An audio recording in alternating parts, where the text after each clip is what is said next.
What if I told you that you could still grow taller, even after puberty? Sounds impossible, right? Well, today I'm going to show you a method that very few people know about, and it's backed by how your bones actually remodel and adapt. Build curiosity. Our bones aren't just rigid sticks. They're living tissues that respond to stress. When tiny microfractures occur, little microscopic cracks, your body kicks in a repair process, rebuilding them stronger. But here's the catch. If you add the right type of stretch during recovery, that repair process can actually lead to increased height.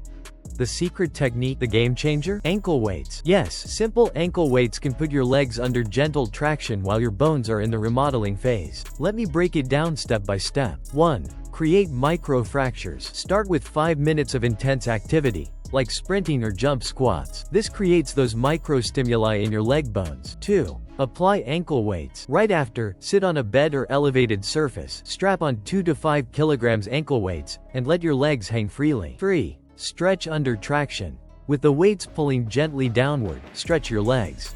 This places your tibia and femur under controlled traction. Why it works after puberty? Here's the best part.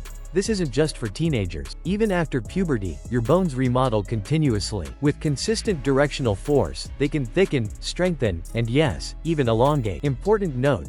Once you're done, don't walk around right away. Gravity can reverse your progress. Instead, go straight to sleep, 8 to 9 hours of solid rest, and make sure you lie straight, avoiding any posture that compresses your spine. Call to action. Try this consistently and track your results. Drop a comment about your progress. I'll be reading every single one. And if you want more science-backed height growth tips, hit that subscribe button and smash the like. Trust me, you don't want to miss what's coming next.